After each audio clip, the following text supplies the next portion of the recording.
Oi, gente! Oi, meu povo! Oi, minha pova! Tudo bem com vocês? Gente, hoje é dia de estreia!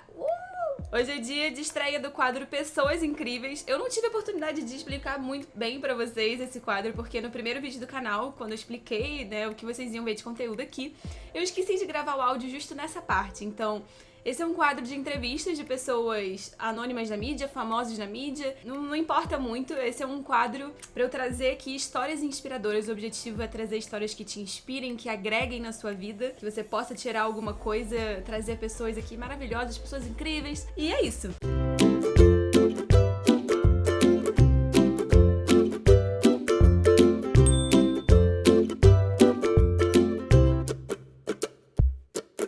Diante tudo que a gente tá vivendo, tudo que o mundo tá enfrentando, nada mais justo do que a gente trazer aqui, do que eu trazer aqui no primeiro vídeo desse quadro, um profissional da área da saúde pra falar um pouquinho com a gente. Eu acho que todos os profissionais da área da saúde, todo mundo que trabalha nos hospitais, nas UPAs, desde os médicos, enfermeiros, técnicos, o pessoal da limpeza, os seguranças, todos que estão envolvidos para que um estabelecimento, um hospital, um estabelecimento de saúde funcione, todos merecem o nosso apoio agora, o nosso carinho, o nosso aplauso, o nosso respeito acima de tudo. É por isso que eu queria muito trazer um profissional da área da saúde hoje, não só um profissional da área da saúde, hoje eu vou trazer uma pessoa que convive com um profissional da área da saúde pra gente ver aí essas duas perspectivas, uma pessoa que tá dando a cara a tapa lá fisicamente e uma outra que tá sofrendo tanto quanto, se agoniando, mesmo não estando lá fisicamente, porque é uma agonia diária quando se convive com alguém que tá se expondo todo dia, que corre o risco todo dia. E eu falo isso por mim. Meu pai e meu padrasto, meus dois pais, estão dando tudo de si nesse momento, estão dando plantões, estão nos hospitais e é muito difícil pra nós que ficamos em casa, vemos eles irem e sem saber o que vai acontecer, sem saber o que esperar quando eles voltarem. Então eu queria muito trazer esses dois pontos. Os convidados de hoje são a Laís, que é dubladora e apresentadora, e o Iago, que é o marido dela. Sejam bem-vindos, Laís e Iago. Oi. Obrigada, Carol. Então, gente, como eu falei um pouquinho aqui antes, o Iago é médico, o Iago tem dado plantões, e a Laís é a esposa do Iago, a Laís é dubladora, minha amiga.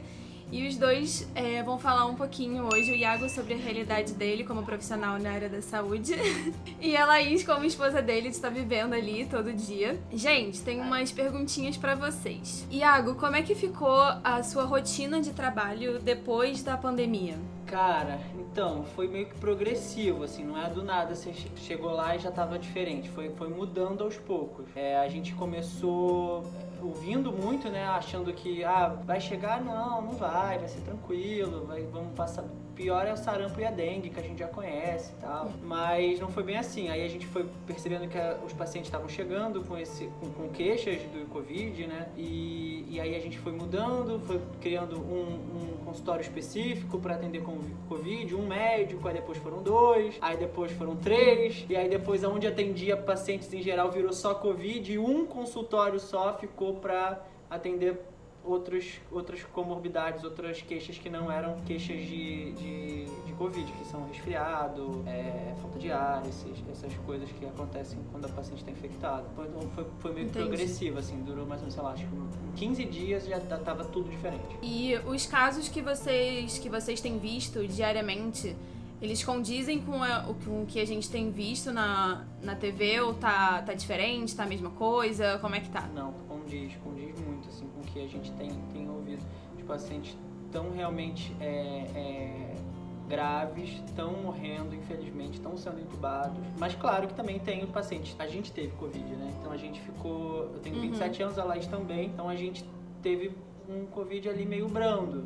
Embora eu tenho asma, então eu sou fator de risco, eu fiquei com muito medo. Eu fiz tomografia, mas minha tomografia estava normal, só compatível com a asma, não tinha. Embora ele tenha asma, eu tenho uma imunidade muito piorzinha, que eu sempre fico doente. E é engraçado porque sempre ele fica doente primeiro e depois ele passa pra mim. Sempre, assim, desde que a gente se conheceu. E com o Covid não foi diferente. Com o Covid não foi diferente e a gente já imaginava, ainda mais porque eu tô em casa 100% e ele que ia trabalhar. Então, ainda mais em trabalhar atendendo pacientes de Covid. Então em casa a gente já falava, pô, você vai pegar e vai passar pra mim. A gente tava meio que esperando, a gente sabia, cara. Mas torcia que fosse brando, assim. E por incrível que pareça, ele que tem asma teve menos sintomas do que eu. Eu os muito 15 louco porque... dias sofri, assim, cada dia era um sintoma. E aí do nada enjoo, aí do nada dor nas pernas, do nada dor na coluna, do nada não sinto gosto, como assim tudo isso é Covid? É uma coisa muito o da Laís foi meio arrastado, né? O meu acho que foi 3 dias ruim, fiquei bem mal e depois fiquei bem de boa, assim. O problema é o paladar e o olfato e o demoraram cansaço,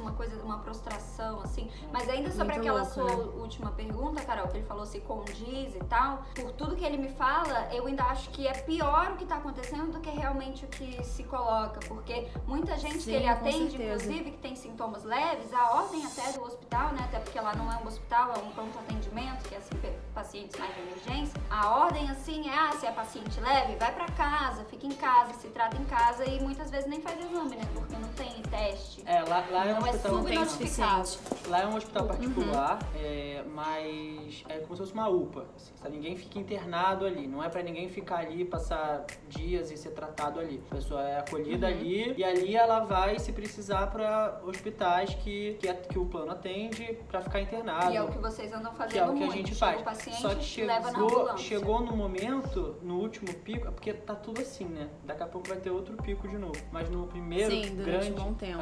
daqui o último pico que teve, os pacientes estavam dormindo lá, porque não tinha lugar, não tinha pra onde ir. Não tinha UTI em um hospital particular. O ponto que chegou é realmente muito, muito louco pra mim. Eu não imaginava que fosse chegar nesse ponto, mas tudo que vocês falaram confirma a importância da gente se resguardar nesse momento, porque, pra vocês verem, o Iago tá ali se expondo todo dia, então a carga viral que você recebe é muito maior do que a da Laís convivendo só com você, por exemplo, porque ela tá 100% em casa. Então ela ter ficado pior já é assim, cada organismo reage de um jeito. Então a gente não tem como saber, é meio que uma roleta russa. E muitas vezes a gente pensa assim, mas eu tomo cuidado. E o louco é que aqui em casa a gente tomava muito cuidado. Era uma coisa absurda. Ele chegava, ele tirava a roupa no corredor, praticamente na porta, não entrava. Eu ficava pelado no corredor. Eu de máscara, luva, pegava aquela roupa dele, colocava pra lavar separado, ele ia tomar banho direto. Voltava. Ou seja, aqui em casa é assim também, a gente tira tudo na entrada. A gente delimitou com a fita, né, no chão da área suja. Entrou ali. Fizemos ali, você já tira a roupa, tira tudo, já tem a parte pra você lavar a mão, o álcool, e vai direto pro banho, daí a gente já bota a roupa na máquina com antibactericida. Tem o sapato na hora. da rua, o sapato de casa.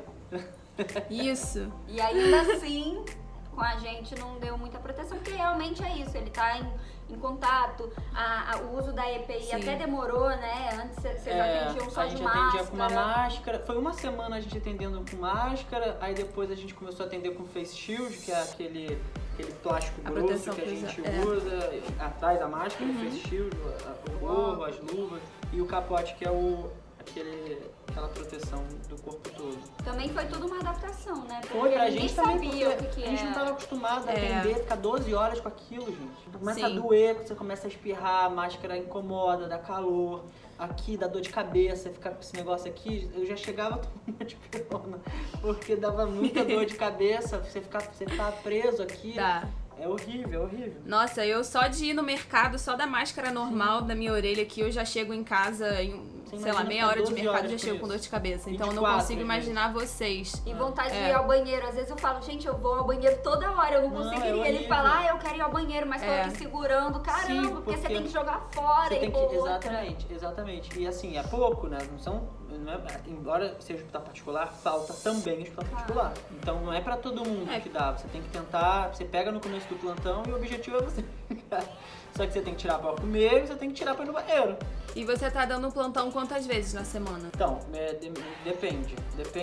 Aumentou muito. Né? Antes de eu ficar com Covid, eu tava pegando bem pesado, né? Tava muito pesado. Eu tava quase, acho que 4 vezes na semana, 5 vezes na semana. Aí eu saí, né? Fiquei 15 dias em casa.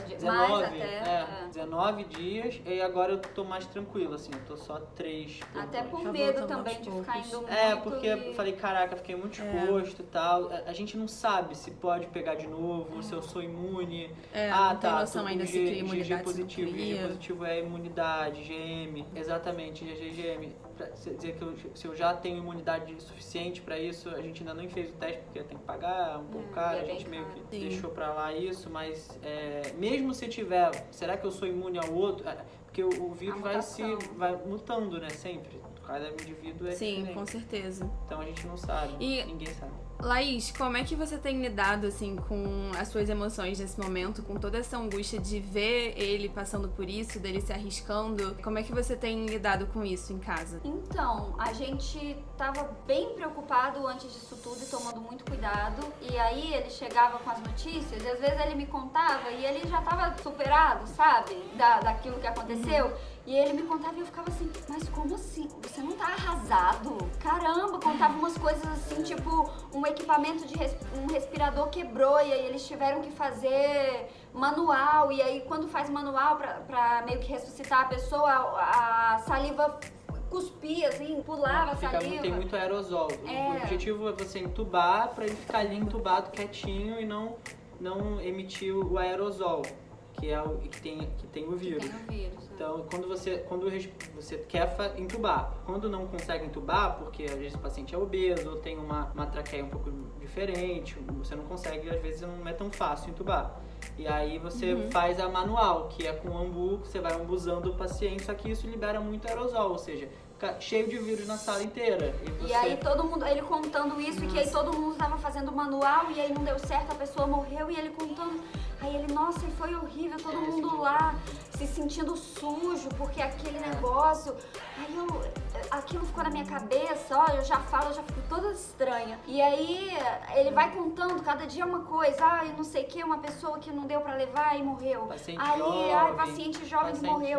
Aí é cada coisa esquisita que chega, que você fica cada vez mais preocupado e temeroso pelas pessoas que você conhece, também porque você não se conhece, porque é a nossa capacidade humana de sentir empatia e se importar com as pessoas. E aí você é difícil assim de lidar. E aí eu acho que eles estão mais acostumados, porque até quando estudava era acostumado a ver isso, a dar uma notícia para um familiar e aí eu acho que eu fico muito sensibilizada assim. Acho que ele nem me conta muito depois que aconteceu essas coisas, porque ele sabe que eu fico estranho. Aqui em casa, pelo menos, como eu tenho 10 médicos na família, né? Então, eu desde pequena eu escuto... Menos eu. Então, desde pequena eu escuto muita história de paciente. Eu já ouvi muita coisa, até porque eu já cogitei fazer medicina antes. Eu tive um lapso assim, mas não rolou. Então eu já ouvi muita coisa, só que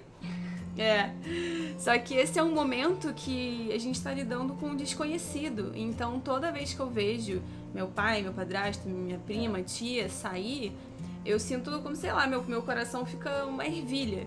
Justamente por ser uma coisa desconhecida e a gente não ter nem noção do que vai acontecer lá e o que vai acontecer quando a pessoa voltar pra casa, sabe? Então, pra mim, essa tem sido a parte mais difícil, não é nem ouvir o que tá acontecendo, é lidar realmente com o desconhecido, né? E o pior é você pegar, às vezes, o vírus no trabalho e trazer pra dentro de casa. E isso é o que dá muito medo. Esse é o medo desse vírus, assim, ele não é tão letal que você pega e você morre lá, em horas.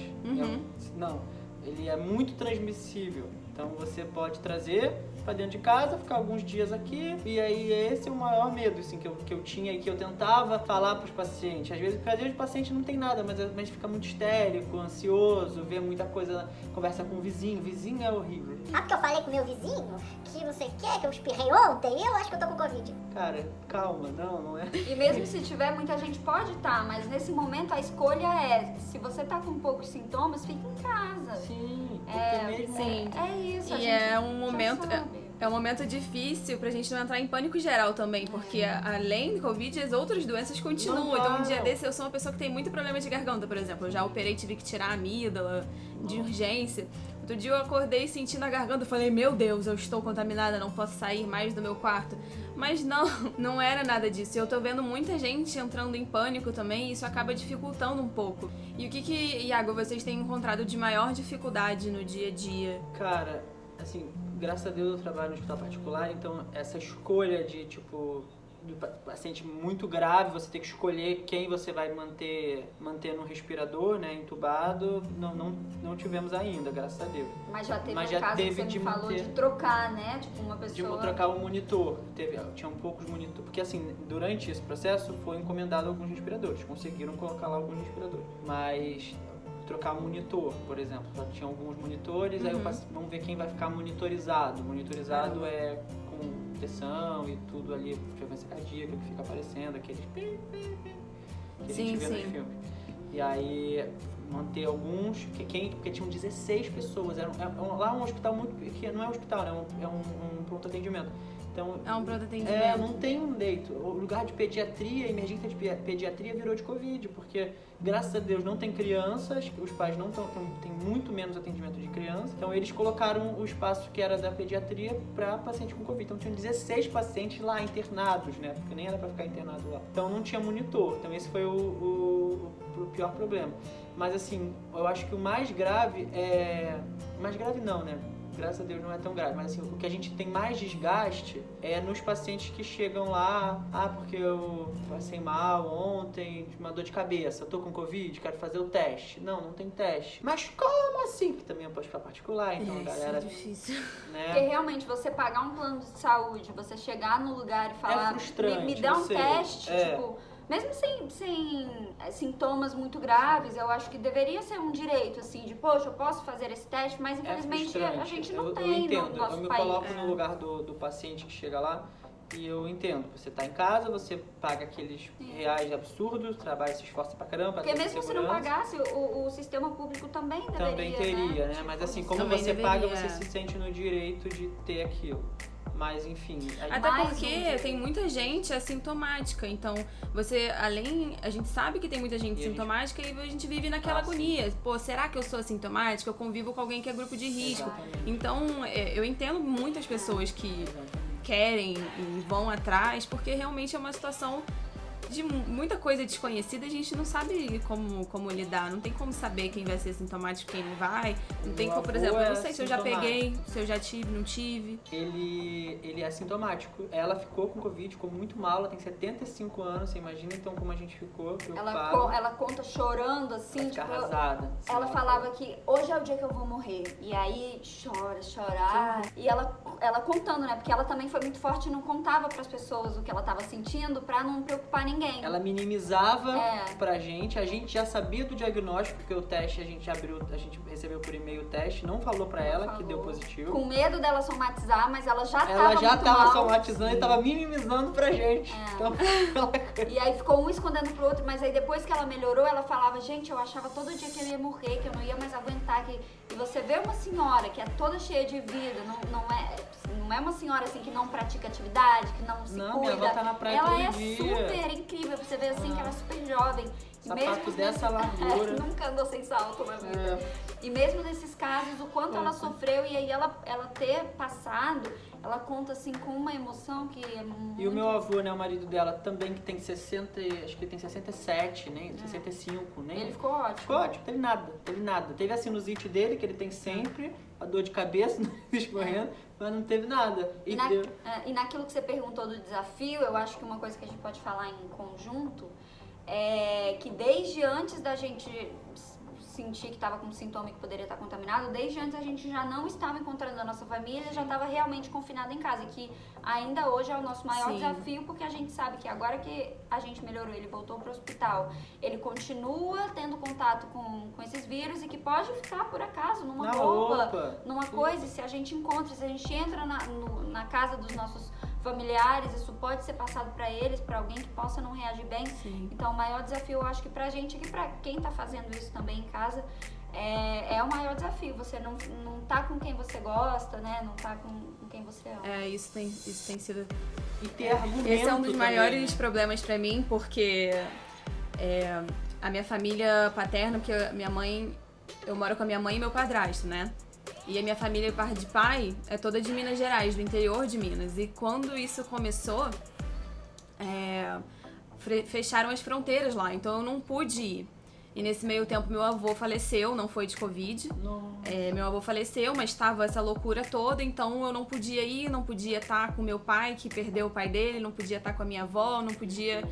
E isso pra mim tem sido mais difícil, ter que ficar distante por amor, né, por cuidado da família. Isso tem sido um ponto fraco, eu confesso. Muito louco, você quer ficar tão perto e porque você ama essas pessoas, você fica tão longe. É muito esquisito, é um momento muito estranho.